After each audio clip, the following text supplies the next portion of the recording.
Hello everyone and welcome to today's Great Boulder Resources webinar. My name is Nicola Gazzatti from Investor Relations Consultancy Corporate Storytime. It's a pleasure to have you with us. Great Boulder is a mineral exploration company with a portfolio of highly prospective gold assets in Western Australia. The company's flagship is the Sidewell Gold Project at Meekatharra, located in the Murchison goldfield. To date, exploration has defined a mineral resource estimate of 668,000 ounces of gold at a grade of 2.8 grams per tonne. I'm delighted to be joined once again by Andrew Paterson, Managing Director of Great Boulder. Andrew today will be walking us through the key outcomes of the recently announced scoping study for the development of the Ironbark Gold Deposit at Sidewell. We will then move on to a Q&A session. With that, I am pleased to hand over to Andrew. Thanks very much, Nicola. And thank you to everybody who's taken the time out of their day to register and attend this webinar. And we will be making it available later on for people who missed out.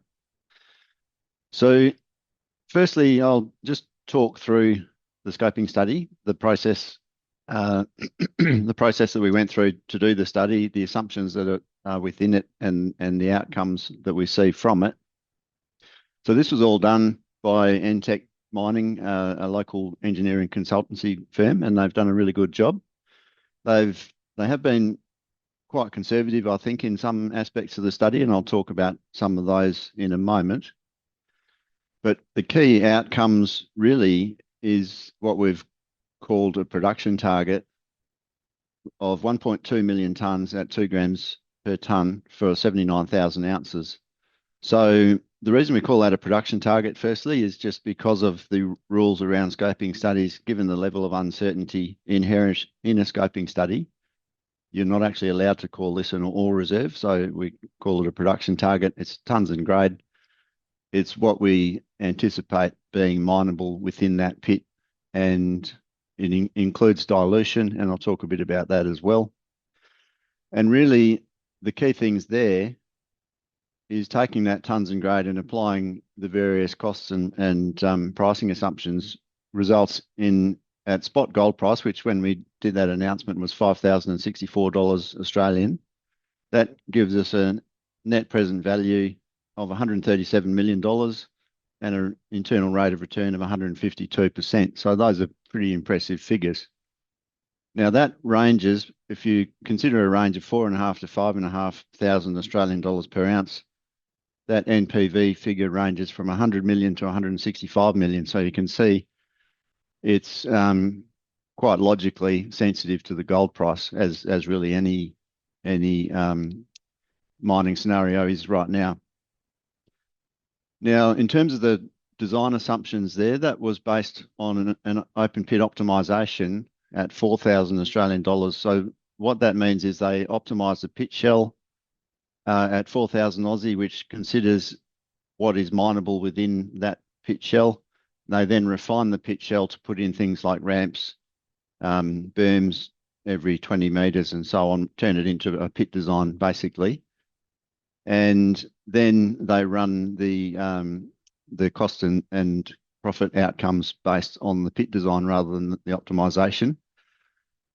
Now, assumptions within the pit design are things like wall angles, bench heights, and it's all fairly conventional goldfields, open pit type parameters, things like 5-metre benches, using a truck and shovel mining operation with, say, a 100-tonne digger is basically stock standard goldfields open pit mining. That is based around a two-stage pit design, and you will have seen in the announcement, the stage 1 pit is sort of the northern half, in effect, where the ore body is shallower.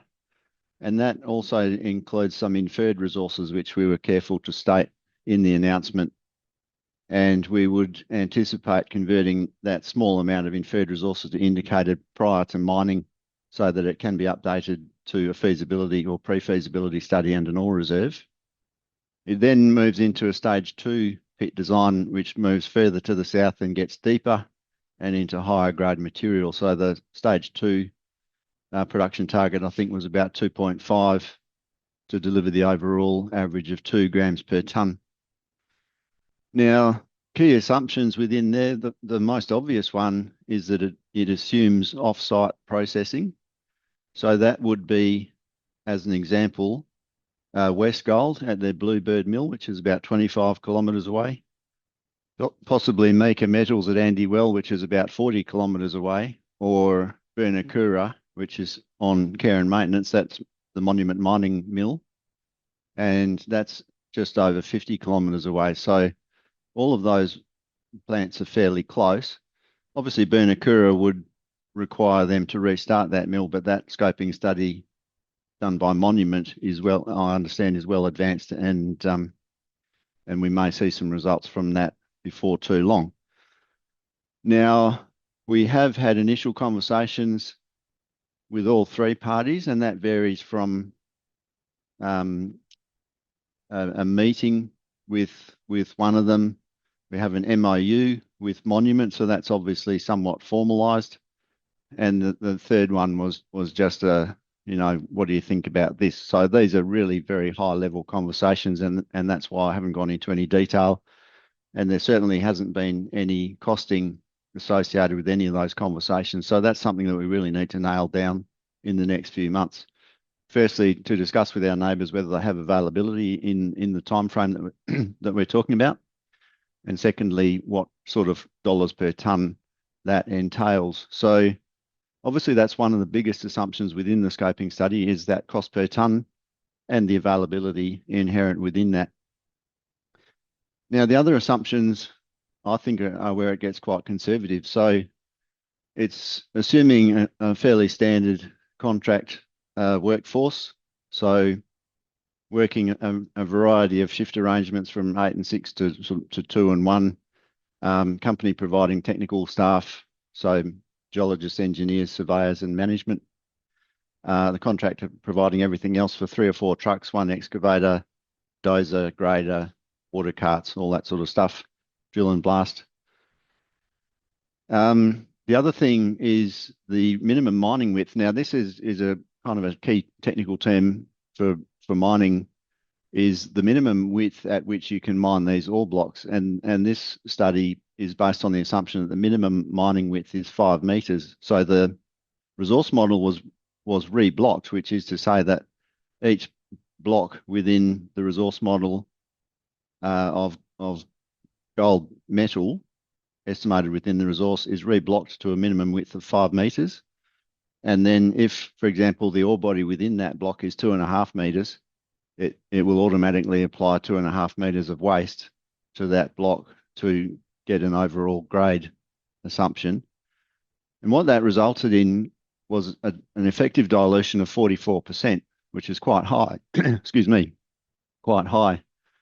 Now, this is a fairly regular tabular steep dipping ore body, and I actually think 44% dilution is perhaps unnecessarily harsh, and I would hope that we could mine it cleaner, and we may be looking at a minimum mining width of somewhere around 3 or 4 metres, which would hopefully make a difference to the reducing the dilution and increasing the run of mine grade, so get it above 2, hopefully somewhere higher towards around 2.5 grams per tonne, which we'll be looking at in subsequent rounds of study. And what that also resulted in was the effective mining recovery rate was about 78%. So it means it's leaving 22% of ore in unrecoverable blocks, or perhaps sent to a low-grade pad for future processing, assuming the gold price goes up further. Then the last thing really there is sensitivity. So because the scoping study was done at a 30% level of margin of error, we did all the sensitivities at plus or minus 30%. Now, initially, I did those for gold recovery, mining costs, processing costs, and haulage costs. And then the ASX came back to us and said, you have to do the same for gold price. So if you were wondering why we forecast the gold price outcomes between 3,500 and 6,500 Australian dollars, that's simply that it's plus or minus 30% around 5,000. So I wasn't initially going to do that, because I think looking at a $6,500 gold price is a bit kind of mad at the moment.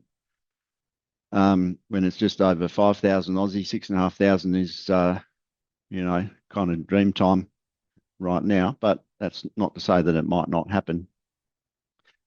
The ASX were very good with this announcement. They reviewed it intensively for several days. And in fact, it took us 6 days after completing the announcement to get all the compliance stuff done. And that's why there's, well, it's part of the reason why there's several pages in there of disclaimers and cautionary statements. All of those things are actually mandatory.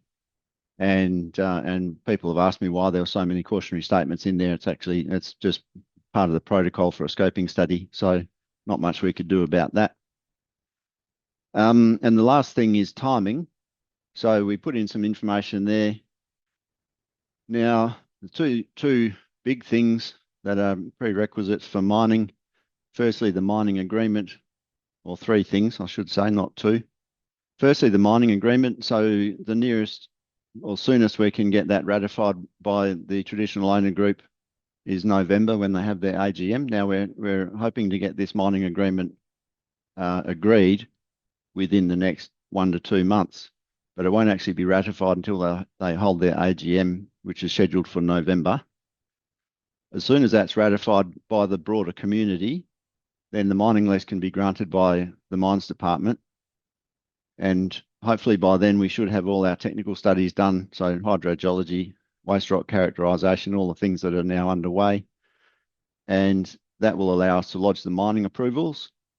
The WA government mining approvals process typically, best case, takes around 6 to 9 months, assuming that there's no kind of follow-up questions around the approvals. And we do have a very experienced approvals manager now looking after that process. So assuming, we start that clock ticking in January, that would put us around the third to early fourth quarter 2026, where we can make a decision to mine. Now, while all that's going on, we will be doing things like the infill drilling to upgrade the inferred resource to indicated. We'll be doing a bunch of detailed metallurgy of gravity recovery, leach characteristics, and physical characteristics, so we understand how much energy it takes to mill this stuff and how much gold we'll get out of it. That will be guided to some extent by who we choose for our processing partner, because they will potentially have their own requirements for met testing. So all of these things are kind of going along hand in hand and in parallel. And so hence that's the timing that we're looking at.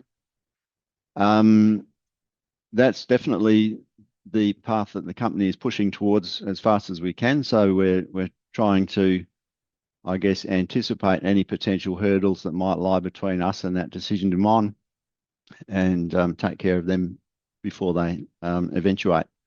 So with that, I'll hand back to Nicola. So thanks very much. Thanks, Andrew, for that very comprehensive update. We'll dive into our questions that we've received. Our first question, will Great Boulder be capable of substantially self-funding future exploration and development activities from Ironbark cash flows based on the findings of this scoping study? Yeah, that's a good question. So actually one thing that I forgot to mention earlier was CapEx. So pre-start CapEx for stage 1 is modelled at around $3.1 million. And in fact, for stage 2 is another 600,000. So total CapEx of 3.7, which is very low. There is obviously operating expenditure once we commence mining. So there is a drawdown period before we start to build the gold inflow back up and get into profit, and hence that internal rate of return of 150%. So once we get that mine to a point where it's actually paid for itself and is generating profits, at that point we would anticipate being cash flow positive enough to fund our ongoing exploration. So to put that into context, we are aiming by the end of this year to get to this 1 million ounce resource base that I've been talking about for a long time, and I'm sure some shareholders are sick of me mentioning it, but it will be a big milestone to achieve.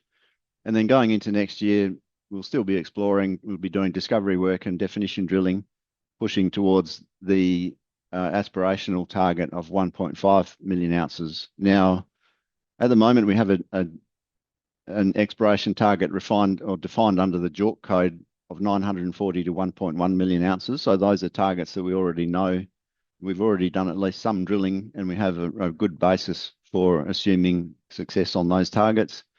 There are other targets that we've not drilled at all yet, and we will be getting into those in 2026, and they'll be contributing a lot of that growth. So the long story short is that we think we should be getting pretty close to 1.5 within the next couple of years, assuming success on those other targets. We'll always be considering other options for growth, and in terms of inorganic growth, we're always looking for opportunities in our region. We've not found any that make sense right now, but we're always keeping an eye open for that as well. So I think once we're into production with Ironbark, that really gives us this kind of perfect opportunity, like the holy grail for an explorer to become self-sufficient and avoid further dilution, which would be a fantastic outcome for everybody. Thanks, Andrew. Our second and looks like our last question for today. Do you consider Great Boulder to have graduated from an exploration company to a gold development company? Yeah, yeah, I really do. And this is pretty exciting for any explorer to get to this stage. When you pick up a project and you think, oh, this looks pretty good, and we started drilling it for real, I guess, in 2021, which is when we first started to get to grips with what we had. And it didn't take us long before we figured we had a transformational opportunity. And here we are in 2025, that transformation is now starting to take effect. So, I'm really cognizant of the fact that some of our shareholders have been very patient over this period and been in the stock since even before then. Some of them came on board with the Whiteheads acquisition when I first started in 2019. So it's been a great story. It's been slow progress over those years. We've had some quiet times. We've had some good times. We're just about on the cusp of being a developer, and that's what we're really pushing towards now. So it's very much what I'm focused on. And there's a whole lot that goes into that. At the moment, we've got about 10 employees. To start a mine, we would probably need to have, I don't know, 20, 30, 40 employees. It's a real transition for a small technical-based team to expand and bring on all these other skills. We'll be looking at what we need to do to achieve that over the next 12 to 18 months and make sure we're ready to go. Thanks, Andrew. We have received one more question, and I'll put this to you now. Which areas of the Sidewell project do you expect will contribute the most resource growth? And are there specific areas that you're going to be focused on? Yeah, that's a good question as well. So in the short term, we will see resource growth from Mulga Bill. So we, obviously done a lot of infill and extensional drilling on that deposit in the last 18 months. And that will flow through to Eaglehawk. So those two deposits should contribute substantial resource growth just in that area there. Somewhat surprisingly, we're going to see decent resource growth on Ironbark, which I wouldn't have said 3 months ago, but we've got those high-grade hits just to the south of that, and we've got more drilling to follow up there. Then Saltbush is a small deposit there that's quite well defined. We'll have a resource on that. And then Sidewell South, so this is the stuff just north of north of Golden Bracelet. That's looking really good. So we anticipate getting a resource on there as well. And those areas are what's contained within the exploration target. So everything south of that is completely untouched. Also to mention, we've just recently done some geophysics to the north of Eaglehawk and north of Ironbark, and we should be announcing some new targets on that shortly. So those are just untested drill targets. Anything geophysical, you can take that with a grain of salt until we stick a drill hole in it. But there's a lot of targets there untested. And then the other thing, of course, is actually Mulga Bill Deeps, which is the deeper intrusive related system. We have so far drilled that to a maximum of 600 meters depth and seen that it continues. It's live, the alteration, the mineralization continues. And so ultimately, if we consider underground mining on Mulga Bill and Eaglehawk, we've really got that opportunity to chase that deeper as well. So there's a whole lot of areas. We probably won't be chasing Mulga Bill too deep until we've established some kind of model around underground mining, but that will be something we'll be looking at in the next 12 to 18 months very much. Thanks, Andrew. We do have one more question for you. The last question is, will you be looking at Talval? Yeah, we want to drill Talval fairly soon. First thing we need to do is get down there and do the Aboriginal heritage surveys, and so we've got a request in to do those. Like to get all those wrapped up before the hot weather starts in December. I'd like to do two or three more heritage surveys between now and then, if we can, just to clear all these areas and get first pass drilling into Talval probably in the new year. So some really good targets down there. They're up to 1.8 kilometres long, really coherent and coincident with the geology. So they're quite encouraging, just based on geochemistry and geology at the moment.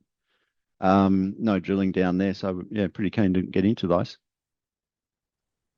Thank you so much, Andrew. That does wrap up the Q&A session. As always, if you do have any further queries, please feel free to reach out to us at info@corporatestorytime.com. Andrew, do you have any final comments before we close today? No, as always, thank you to everybody who's chimed in, and thank you to our shareholders for support, and look forward to plenty more news flow coming soon.